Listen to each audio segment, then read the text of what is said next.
morning. Good morning. Thank you so much. My name is Dr. Addie Ellis. I'm Executive Director of Families Now, and I'm a researcher on issues of homelessness and poverty.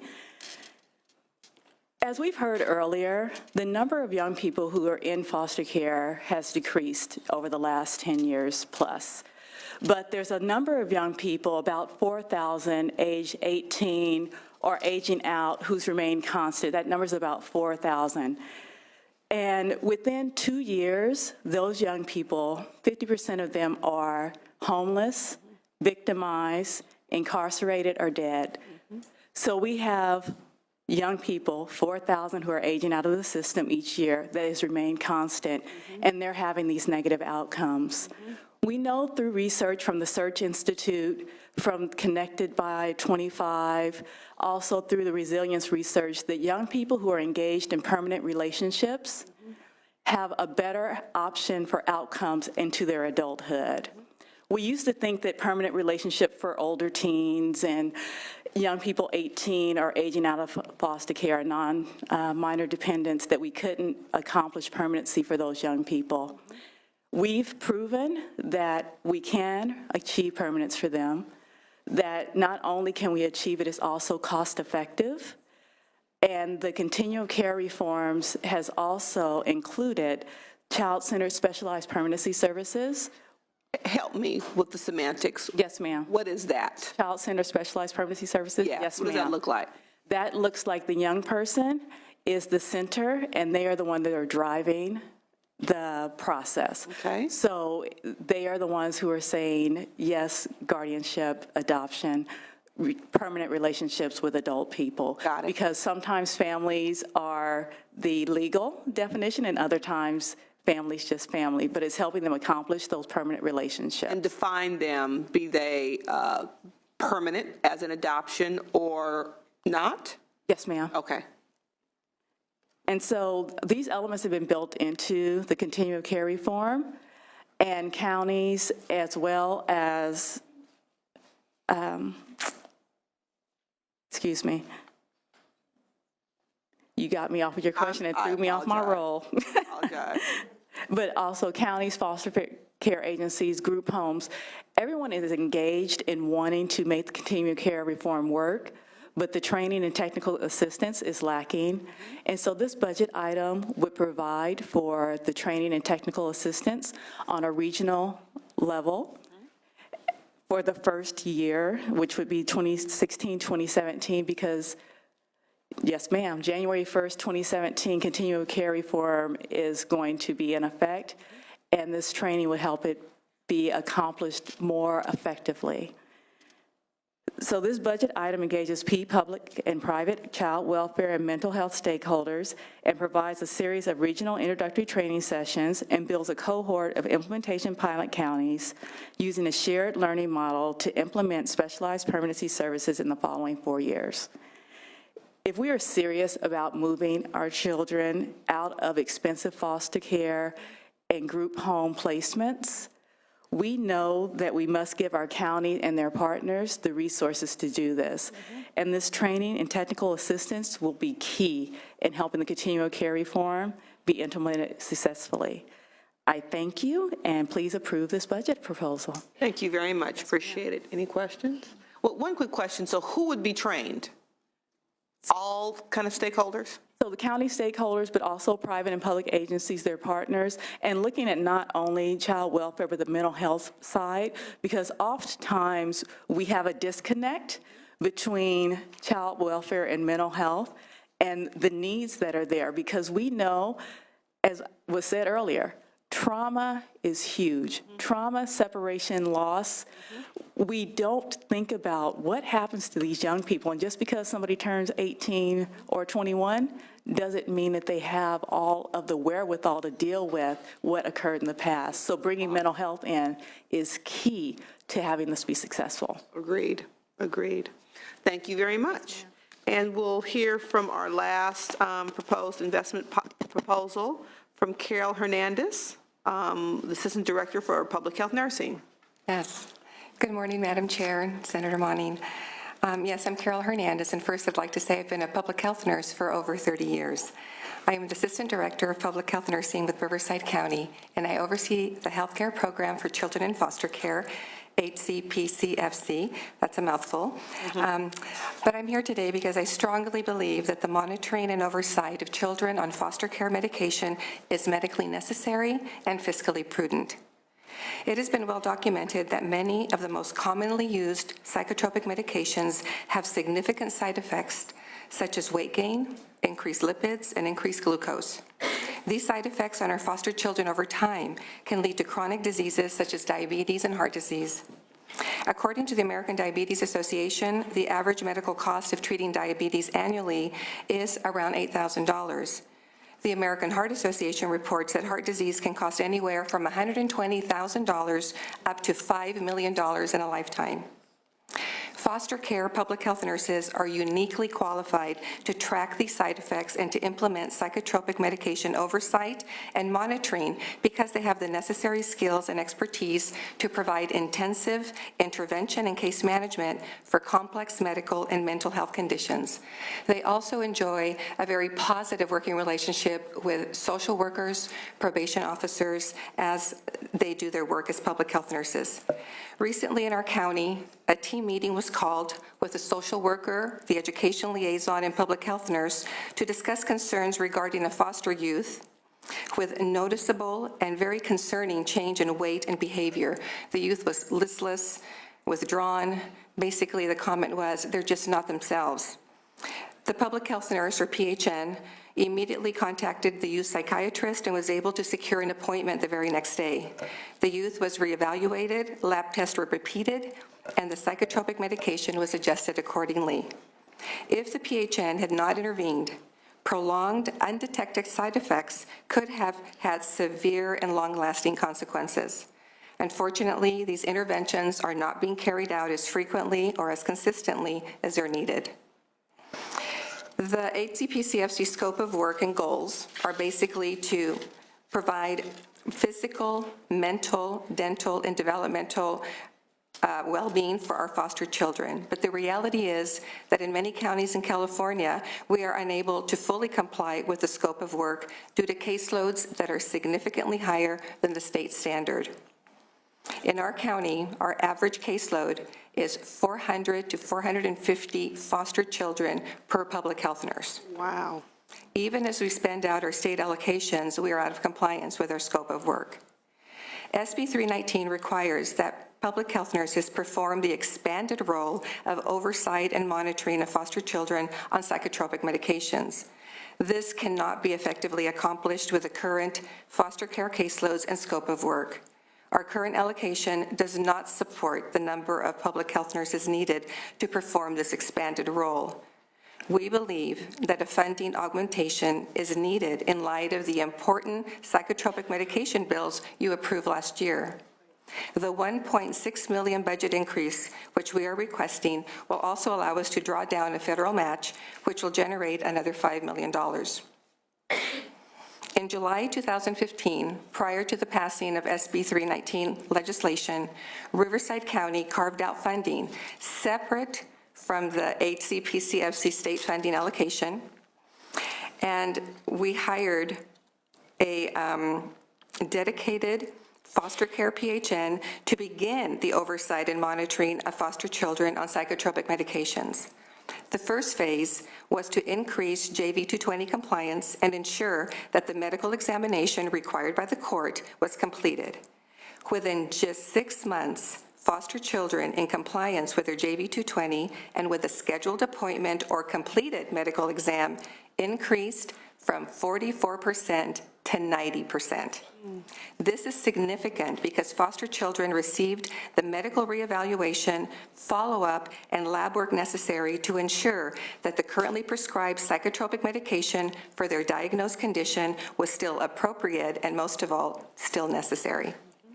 If this can be accomplished with just one dedicated psychotropic medication PHN, think of what can be accomplished by funding additional PHN positions to perform the expanded role required by SB 319. Today, I am asking for your support and urging you to approve the funding necessary to hire additional public health nurses to effectively provide the needed monitoring and oversight of our foster children on psychotropic medications.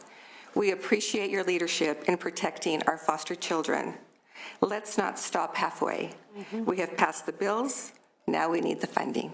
Thank you very much. Thank you very much. Quick question on the as you said, very powerfully amazing results from just the one public health nurse, from the 46% to 90%.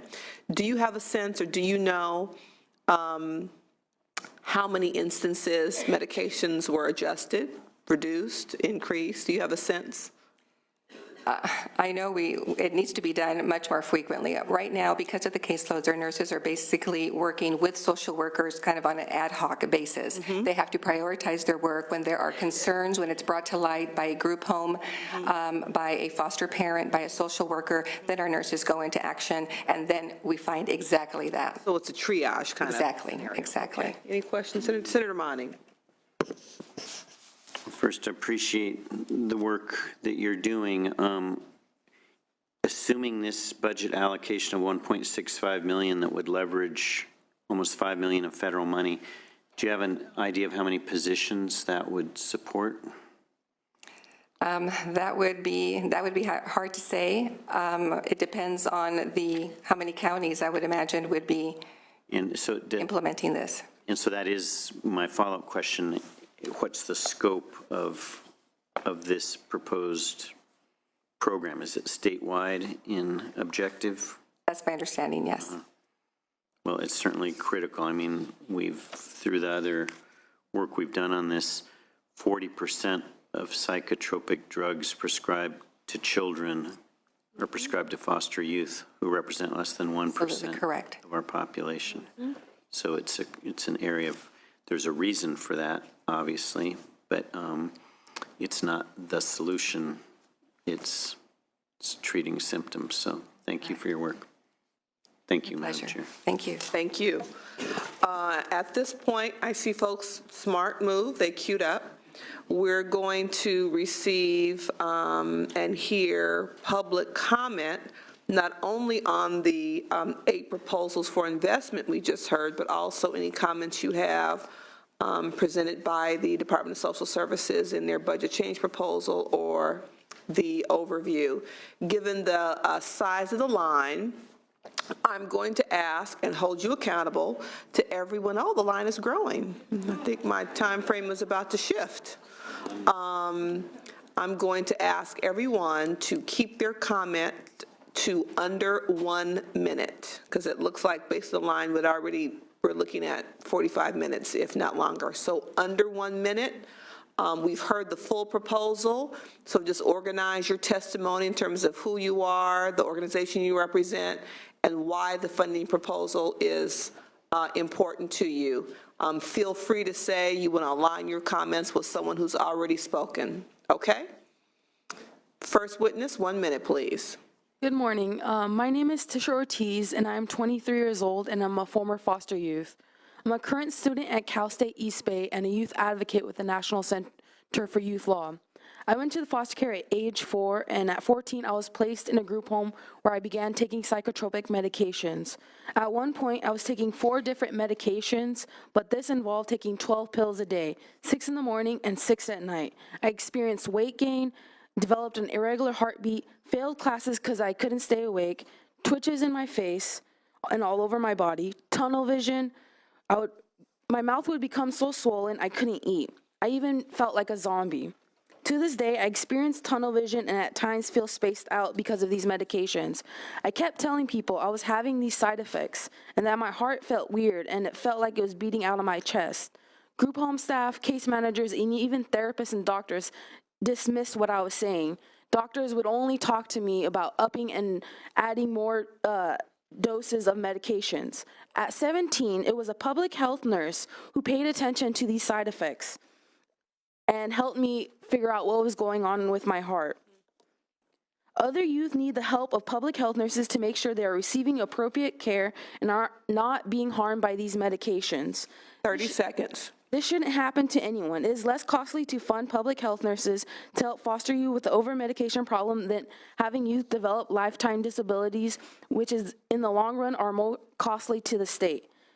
Please support the public health nurse budget ask, and also please support the Chafee grant budget ask, as I was also a student and still a current student and was homeless when I wasn't receiving these funds, and now I'm not homeless and getting A's and B's in my classes. Thank you. Congratulations. Thank you very much. 1 minute, please. Hello, my name is Shaniqua, and I'm 23 years old, and I'm a former foster youth.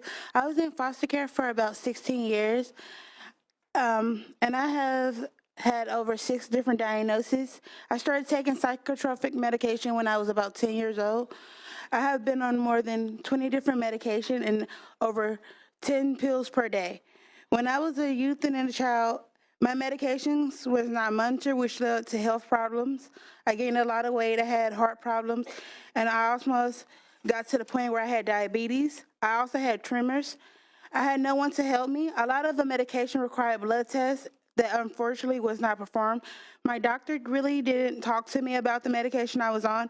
No one listened. I feel like the people who prescribe these medications should be held accountable. The safety and the health of the children and the youth who take these medications rely on you. So please add the $1.65 million to the budget to fund nurses to monitor our health. Thank you. Thank you very much. Next witness, 1 minute. Hi, my name is Ashley White. I'm 25 years old. I'm a former foster care youth. I was in foster care for 13 years, being in and out of foster homes, group homes, and mental facilities throughout my whole life in foster care. I'm agreeing to pass this budget because I was a foster child who was put on meds starting from age 6 to 17 for far as Seroquel, Trazodone, and Abilify and Prozac. All these side effects from these meds made me very tired, more depressed, more spaced out, couldn't function in school, and also have a heart condition while on these meds. Also, I think that kids should not take meds at a young age because of many side effects of the meds. Sometimes cause their mental disability to be harder to deal with, and even very hard for kids to even focus in school. So I think that this budget should be passed because kids needs to be paid more attention to and want someone to explain to them why they take these meds and what's the side effects from them, and to have someone to explain their problems and feeling about taking medications. Thank you very much. I can't believe you're 25, however. Youngest looking 25-year-old I've seen in a long time. Thank you. Next witness, please. You have 1 minute. My name is Connie Han, public health nurse with Healthcare Program for Children in Foster in LA County. And I've been with the program for about 15 years and a member of SEIU. Currently, there's over 24,000 foster children in LA County, and my caseload is 395 right now. I do what I do because I care about these children, and the foster kids are the very vulnerable one. I just have a quick little story about a 5-year-old Michael. With the PMA came to my desk. He was 5 years old and was on 7 different medications. 5 was psychotropic medication, 2 was heart and a blood pressure medication, the side effect of the psychotropic medication. And during this time, we tried all neuro evaluation, psychological evaluation, everything. We couldn't get him off the medication. We made a referral to UCLA Institute of Neurology, where intensive therapy inpatient 2 months, he was titrated off of all medication. Currently, right now, he's doing very well. He's only on 1 medication in the same foster home right now. So what I'm requesting is that in order for us to continue this kind of services, we need your support in supporting the SB 319. Thank you. Hello, good afternoon. My name is Karen Manzanillo-Motis, and I'm a public health nurse supervisor with the Healthcare Program for Children in Foster Care in Los Angeles County. I am a proud member of SEIU Local 721 and have been with the foster care program for 16 years. I do this work because I do care about foster children and their needs. I currently supervise 3 DCFS offices in LA County, and I understand the importance of the psychotropic medication oversight because we recently actually had a judge order the discontinuation of the psych med due to possible side effects of the stimulant. But once notified of the court order, the nurse contacted the caregiver, and this caregiver asked for help. The little girl would run into the streets, started hitting her siblings while off the medication. When stopping any psychotropic medication, it should be done with a safe plan of titration and coordination with medical staff.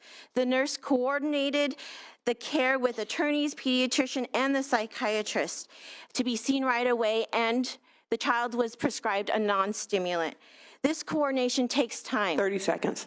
And with a moderate ask of $1.6 million to help 68 nurses in LA County for 24,000 children. We do this regardless of their medical condition or mental health condition. Thank you so much. Witness, 1 minute, please. My name is Danita Harmon, and I'm a public health nurse for the healthcare program for foster care in LA County as well, and I am a member of SCU 721. Basically, I'm here to just reiterate what my colleagues said.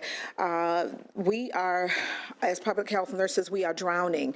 We are drowning in caseloads of between 300 to 400, and some of us even have 500 cases. And then with SB 319 coming down and the extensive monitoring and follow-up that's required, it is really going to prevent us from being able to address the needs of the children that we are. The reason why the job was originally created in the first place was to deal with that vulnerable population. Foster children have some of the highest health care needs in the welfare system, and so our responsibility was to assess this information, collaborate physicians and doctors, medical health specialists, and that type of thing. But the seriousness of the PMAs, of the psychotropic medications, the attention that we need to address to that is going to severely divert that. So it's going to be really difficult for us to really take care of both populations adequately. 30 seconds. Yes, ma'am. We care about our population. We care about the children that we serve. So we are asking again for that $1.6 million. We do have that, the 75-25 match from the federal government, and we believe that you're going to get a lot of bang for your buck. We're working hard and we're doing hard. We love the foster care population, and we're asking you again to fund us for that $1.6 million. Thank you. Thank you. I'm going to ask everyone to limit their comments to 1 minute, just to give you a frame of reference. Our public health nurse here was 1.5 minutes. So we're going to reel it back in a little bit. 1 minute, please. Good morning, Michelle Gibbons with the County Health Executives Association of California. We represent local health departments throughout our state, and we're here in support of the budget request to provide an additional $1.65 million in funding, general fund.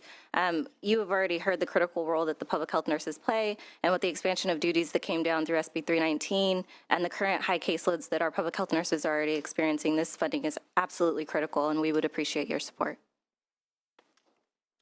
Next witness, 1 minute. Thank you, Madam Chair. Senator Monning. Christopher Castrillo on behalf of the California Academy of Child Adolescent Psychiatry, here also in support of the foster care public health nurse budget request. As the presenter earlier and the rest of the folks here in public comment have indicated, this is a small amount of money leveraged with federal funding that can go a long way to improve both the coordination and quality of care for foster youth. We urge your support. Thank you. Good afternoon, Madam Chair and Senator Monning. Joseph Bonniwell with Housing California, here in support of bringing families home, an important step in breaking down the silos that exist between child welfare and housing, as about 30% of children in foster care could be reunited with their families if they had access to a safe, stable place to live. Thank you very much. Good morning, Madam Chair. Tia Orr on behalf of the Service Employees International Union. We are in support of all the investments that you heard before you on the dais, specifically the investments for sexually exploited minors, as well as the testimony you heard from psychotropic meds. Thank you. Next witness. Good morning. Bill Grimm with the National Center for Youth Law.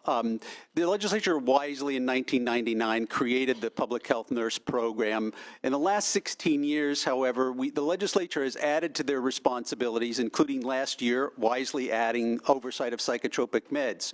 When this program started out, the caseload was estimated to be at 1 to 200. Now we have over the years added non-minor dependents, psychotropic medications, and others, and now we have public health nurses at caseload caseloads, as you heard, from 3 to 4 and 500. We need desperately to provide them with the resources that they need in order to continue to provide services to children. Caseworkers are the experts in safety and permanency. Public health nurses are the experts in health care. They need to be equipped to provide those services to kids. And one last thing in answer to Senator Manning's question, this amount of money where we invest $25 and get $75 more in federal funds will allow about 42 additional public health nurses to be added to the rolls. Thank you. Perhaps you could remind me, because I know I voted for SB 319, but was there any appropriation in the bill itself? There was not, Madam Chair. Thank you. Next witness, please, 1 minute. Rebecca Gonzalez, National Association of Social Workers, California chapter. We're here in support of all of these very well-targeted proposals. The need in child welfare services is high, and these are all creative, targeted proposals. Thank you. Agreed. Thank you. Next witness. Hannah Johnson, National Center for Youth Law. Nickel is in support of the Chafee ETV proposal that will help to fulfill AB 12. We also support the pregnancy prevention proposal. And although we don't have an official position on the CWDA CSEC proposal, we encourage the legislature to seriously consider an increase in investments into direct services for those survivors. And you've heard our support for psychotropic medications. Thank you. We did. Thank you very much. Next witness. Hi, my name is Dr. Linda Williams. I'm the California Community Colleges Financial Aid Association, and I'm also here with the John Burton Foundation as it relates to the Chafee grant. The California Community Colleges serves 9,500 of our former foster youth within our system. Granted, not all of them are Chafee eligible, but a good majority of them are. As part of our intake when we're talking with these youth, these very vulnerable populations, is do not expect this grant to come to you for the first year, oftentimes not till the second year. So we're a huge supporter in increasing appropriate funding to be equitable with all those who are getting it. Do you know, maybe unfair question of you, I may have to ask budget staff, what the current Chafee pot is? The total dollar allocation, I do not. It's $5,000 per student. Got it. I'll have to find out what the total pot is. All right, thank you very much. Thank you. Next witness, please. Hi. Hello, I'm here in support of the THP Plus budget proposal. My name is Adan Zubiate, and I'm a youth advocate through the Volunteers of America Adult Folk Program, which is a transitional housing program which serves eligible former foster youth. In my experience, many former foster youth have been given the illusion that reunifying with a family member or being adopted would be adequate for them to meet basic needs such as food, housing, and a nurturing environment when they transition into adulthood. However, the reality is that many foster youth are put at the risk of homelessness because they are denied housing and other supportive services simply because they didn't stay in foster care till their 18th birthday. I believe that this bill is another step in the right direction in better serving this already marginalized population. Thank you. Thank you. Next witness, please. 1 minute. Hello, my name is Vanessa Hernandez. I'm with California Youth Connection. CYC strongly supports both the PHN budget ask and the Chafee ask. Our members feel that these are the right investments to help foster youth obtain a happy and healthy life. Thank you. Thank you. Next witness. Good afternoon, Madam Chair, Senator Manning, Khadija Alam Javed with the Advancement Project here in support of the LA County's bridge proposal. And Madam Chair, you know better than anyone else that shortage of subsidized childcare is a problem across the state. It's especially a problem, especially for these children who are within the foster system. So we believe this proposal is a good short-term solution, and the $31 million will go a long way. It's especially a problem within LA County, and Advancement Project has done extensive research on this. So whenever the time is appropriate, we ask that you include this proposal in your budget and approve it when the time is right. So thank you so much. And I'm going to share some research with you in the committee. Appreciate it. Thank you. Next witness, please. Good afternoon, Monique Ramos on behalf of First 5 LA in support of LA County's request for the Child Care Bridge program for foster children. The state relies on foster families to provide a safe and loving home during a time of crisis. We think this proposal provides a necessary support to those families. Thank you. Thank you. Good afternoon. My name is Shonda Davis. I'm a youth advocate case manager with the Adolfo Transitional Housing Program, and I'm here today to ask for your support of funding for the THP Plus program. I wish to align my reasons for requesting your support with the comments given by members of the John Burton Foundation, and I wish to thank you for this opportunity to speak before the committee. Thank you very much for coming. Next witness, please. Nicole Wertelman on behalf of the Ventura and San Bernardino Boards of Supervisors in support of the CSEC augmentation. It will help expand the network of care for sexually exploited minors across the state. Thank you. Next witness. Good morning, Catherine Brandenburg, representing the County of Alameda. We're in support of 4 different proposals. One, the first is a child care bridge program, the CSEC mandate requirements, the Bringing Families Home program, and the pregnancy prevention program. Thank you. I'm sorry, tell me who you're representing again? County of Alameda. Alameda. Excellent. Thank you. Next witness. Hi, good morning. Jackie Ruthheiser with the California Alliance of Child and Family Services. We represent approximately 30% of the youth that are in group homes, adoption agencies, THP Plus foster care, and foster family agencies who are nationally accredited. We support all these programs because we touch all these kids. They see modest proposals that will go a long way in affecting a great many lives. Thank you. Next witness. Hi, good afternoon. My name is Amy Woods. I'm a foster mom from Los Angeles County, and I support the Child Care Bridge proposal. I have a 2.5-year-old foster son who's been with me for a year, and his newborn baby brother arrived in the beginning of March. However, because I am a full-time working mother, I was not able to also have his baby brother placed with me. If I had a in-home child care provider and the ability to pay for that provider, then I also would be able to have the boys together. Thank you. Thank you for sharing that. Appreciate you.